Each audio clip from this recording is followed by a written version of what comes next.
Hello everyone. This is Ben from Welcome to another episode of the Bybit Product Talk. Sitting here with me is Bill, our product manager. Today we got something very exciting for you. The topic will be our upcoming exploration or future contract. So myself wasn't so much involved in the product design, however Bill is. So we got Bill on the show today and we're going to be talking a lot about what? Coming up. So guys, it's going to be a good juicy episode. So Bill, first of all, what is this future contract or exploration contract that we are about to launch? Yeah, sure. So basically a futures contract is very simple. It's just an agreement to buy or sell an asset as a future date at a grade up on price. And the key argument here for futures contract is the expiration date, which means the contract is going to expire someday in the future, and it will be settled based on some predetermined terms and conditions, specifically for our incoming quarterly futures. A couple of basic information here: the underlying asset is going to be BTC/USD. And the more pairs will come after it goes live for the futures contract, just like what? We are operating for the USDT contract. And secondly, it's going to be quarterly expired. For instance, if you are in January this year, you will be able to trade both March and June expired futures contract at the same time. And third point is that it's going to be settled on the Friday of the quarter. The last Friday of the quarter. Also, it's going to be cash, so there won't be any physical delivery involved. Hence, it's going to be a great speculation vehicle. Okay, so that's the basic information about our quarterly futures contract. Okay, so first of all, it's going to expire. We're going to be offering a 3-month quarterly expired contract. So meaning that once this contract expired, and if you're still holding a position, you will be settled with cash, right? Yeah, by saying the cash, it's not the US dollars, but it's the cryptocurrency. Like BTC. Right. And the first pair we're going to be launching is the inverse BTC/USD quarterly expiration contract, right? That's right. Okay, cool. So I guess that sort of leads me to my second question. As a trader, why do I need to trade it? Or why does Bybit at this point launching an expiration contract? That's a really good question because there are indeed so many benefits of these futures contracts. Just a couple of things I want to talk.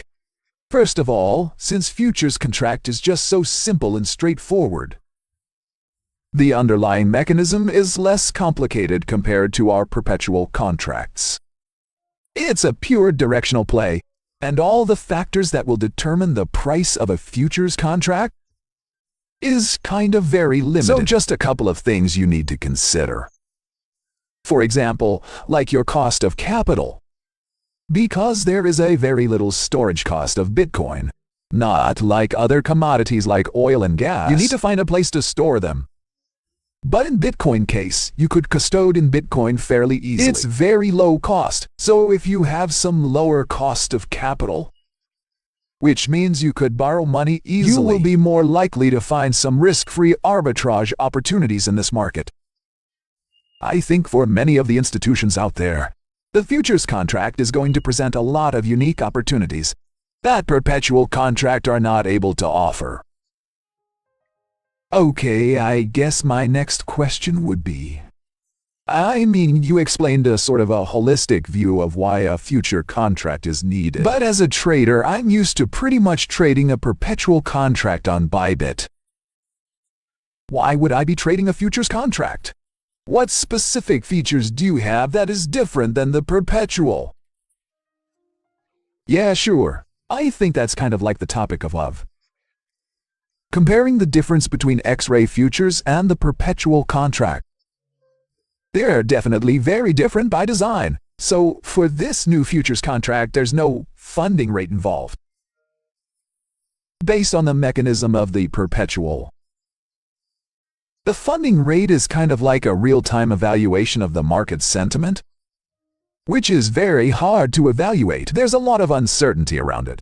But for the futures contract, there's a difference. If you see the future price of Bitcoin is at $9,200 on the market, you could just click a button. You could align the position at the exact price. And there's no uncertain things about the cost of your position. You know exactly how you're going to pay for the position. So if I'm holding a position in the expiration contract, as long as it doesn't expire within the expiration period, I don't need to pay any extra fees, or I don't need to consider whether to get funding fees or being paid funding fees. That's a pretty good advantage compared to current perpetual. A lot of clients, if they want to hold a position for a longer period of time, they always need to be worried about whether paying or getting the funding fees. Right.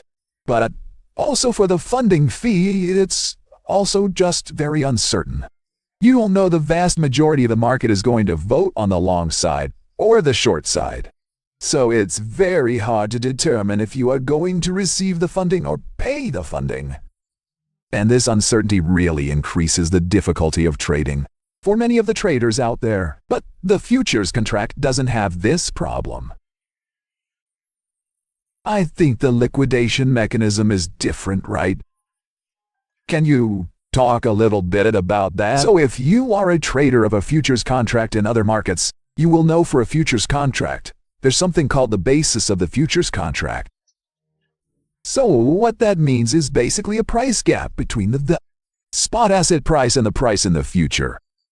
So let's say Bitcoin currently traded at, let's say, $9,200 on the spot market. But you will always expect a little bit higher price in 6 months for Bitcoin, because there's an interest rate issue out there. And that leads to the existence of the basis. Just because of this basis, the liquidation mechanism is different from perpetual. When we build a liquidation mechanism for perpetual, it's purely decided by the index price. That is the external factor, pure external factor, because no one could actually control it. But the market price or the liquidation mechanism for the futures contract is decided by both the index and the market price of the contract. So it's kind of like two factors. It's decided by both external and internal factors. And this is something that needs to be paid attention by the traders. If you are new to this futures contract, so the futures contract, the liquidation is also triggered by the market price or the last price. Which price? It's triggered by the market price. But the market price is a function of both external and internal factors. So the external here represents the index price, which is something traded on the spot market. Not really for the price of the contract, which is the internal factor here. Okay, very good. Anything other features of the futures? Expiration futures compared to perpetual contract. Yeah, just one thing about the downside of this futures contract is the contract itself will expire. So if you want to, for example, enter a position in the long term, you probably need to roll over yourself. Let's say, right now it's January and you want to hold the contract. For maybe 12 months, you need to roll over the contract yourself. Okay, yeah, well, that's a general practice with any expiration contract, right? Yeah, exactly. Okay, that's very cool. So I guess my next question is, what are some of the features that Bybit futures or expiration contract is going to support? Yeah, sure. So basically, one exciting thing about this futures contract is when you are under the cross-margin mode, the margin is going to share with the perpetual contract. And also, the insurance pool is going to be shared with the perpetual contract as well. Basically, like for the quantitative trader, if you want to trade both contracts, the margin could be shared across 2 contracts, which means you could do a lot of stuff with it. Oh, I mean, understanding one of the reasons contract was that a lot of traders were requesting to be able to do arbitrage between the futures and the perpetual contract.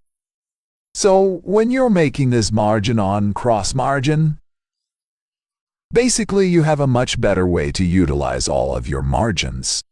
So you can have an open position in your perpetual contract using some margins. And then let's say I'm making floating profit in my perpetual contract. I can hypothetically even use that floating profit to trade open position in my futures contract, right? Yeah, correct. So basically, the utilization of your capital will be much more efficient that way, because you've got more options. So that's more of like what they call a portfolio margin, basically, right? A cross-paired combination of margin you can be using, right? Well, it's a little bit different from the portfolio margin, but it's definitely like a shared margin. One more thing that I want to add here is that on the inverse contract, we have this single mode of positioning opening. And for the USDT contract, we support this bidirectional mode, which means you could hold both long and short position at the same time. We listen to a lot of feedbacks from our users, and it's really dependent on the user's habits or traders' trading behavior. I mean, it's kind of not a single solution. Some people like a single mode, and some people like a bidirectional mode. So in this futures contract, we actually support both modes of opening positions. So we're going to give traders the choice of picking a single mode or bidirectional mode. So basically, you can switch between your position merged of long and short. So you always have one single position. Or you can have the bidirectional, basically holding long and short at the same time. While holding the same long and same short, you're perfectly hedged and you will never get liquidated, right? Very exciting. I mean, I heard many people, because we offer the bilingual in USDT linear contract. They were like, well, why don't you have that merged and then for vice versa in the, our regular inverse contract? They're asking for the bidirectional. So now we're making it both. It's like a switch, right? Yeah, it's like a switch. Exactly. Like you could set it up in your trading preference. Very exciting. This is very good. This is pretty unique. Yeah. I think this is going to be only Bybit. Well, I heard a couple of other exchanges offering this as well. But actually, I want to talk a little bit about how our new futures contract is going to differentiate itself from all the others. Yeah, I mean, there are plenty of exchanges offering the, exploration contract. How is our one going to be different than theirs? Yeah, I mean, to be honest, it's a tough question, but I appreciate you asking this. Futures contract itself is a very mature contract tech, which has been used badly in both traditional and crypto markets, which means there's very little room for innovation. But for us, we have built a really unique and robust risk management system. And we're going to offer users to use unrealized profits to open new positions. For example, if you make some money on your futures contract, you don't need to wait until it's settled at expiration day. You could use the unrealized profits to open new positions. For example, on your perpetual swap contract. And that is basically to say, like the profits were lost, it's settled in almost real time. And as far as I know, like no other exchanges are offering this at the moment. And most of other exchanges settle your unrealized profits daily or even weekly basis. We settled it in almost real time. That's kind of some back-end stuff that we have been working on very hard to build to be able to achieve this feature. Oh, I see. So the profit or loss is settled in real time. Yeah, I know that you make some money, you could destroy it. Yeah, I know there's a lot of exchange there holding your profit. Even after you close your position in the futures contract, that you need to hold it for a week or until the expiration date happens. And a lot of times I heard that there's even crawbacks, or basically, if some ADL or, overdraft, contract overdraft happened, they will crawl back some of the profit you made to cover the extra loss. And this is why they are holding your profit until the expiration contract. So we're not going to do that, right? No, not going to do that because we have a much better risk management system in place. Okay, this is very good. Definitely ADL is the worst thing that traders want to say. Because if I am right, I don't want to pay other people's loss. I mean, you said it, the futures contract is going to be sharing the same insurance pool with the perpetual contract. At the moment, our pool is pretty sick, so I don't think, at least for the BTC contract, it's going to happen anytime soon. You know, the insurance pool is built for being a buffer to prevent that from happening. Very good. So, you know, I heard some very good features. I'm sure the audience here are eager to see this new product. So when can we expect this product to be launched? So by the end of Q3, we're going to finish the development work. And early Q4, we're going to prepare the official launch. By then, people will be able to use it. Awesome! And you know, we recently launched a few cool features, like the strategy alert and mutual insurance. Like we just talked about before the show, strategy alert is becoming very popular. Almost more than 50% of our mobile users are using this strategy alert on a daily basis.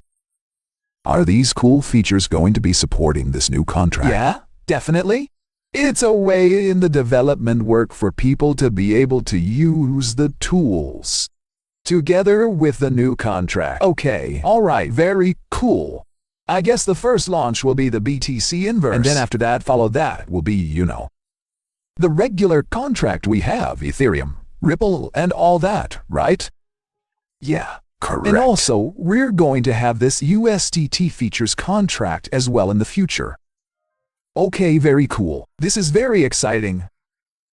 Okay, awesome. So, I guess this is it, guys. This is the discussion, you know, for our upcoming futures contract.